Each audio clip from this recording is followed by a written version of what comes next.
این نونای خیلی خوشمزه و جذابمون بدون فر درست شدن. بافتشو ببین، بی نهایت نرم و سبکه که باهاش میتونی کلی ساندویچ درست کنی.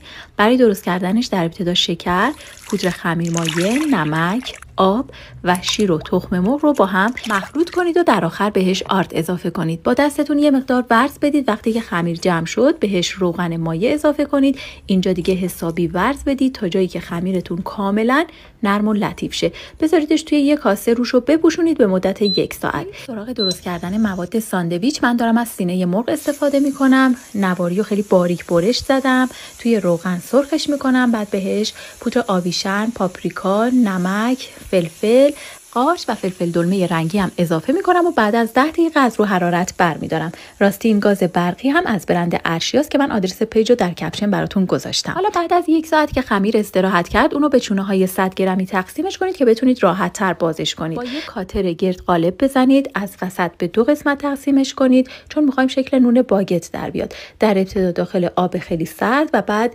داخل کنجد بذارید. وقتی که کنجد همه قسمت ها پوشیده شد، اینو دیگه بردارید بذاریدش توی یه سینی، روشم بپوشونید، به مدت 40 دقیقه استراحت کنه. بعد داخل روغنی که از قبل داغ شده با حرارت متوسط رو به پایین هر دو طرف نون رو بپزید. ببینید این نون نباید سرخ شه. اگه حرارتتون بالا باشه وسط نون خمیری میشه، پس حرارت کم باشه، حسابی پف کنه و وسطش کاملا پوک شه. ببینید به این صورت. هر چقدر از خوشمزگی و بافت نرم این نون بگم من کم گفتم. جذب روغنش هم خیلی کمه، از این بابت خیالتون راحت باشه. امیدوارم شما هم درستش کنید و برای خودتون و عزیزانتون کلی ساندویچ‌های خوشمزه درست کنید.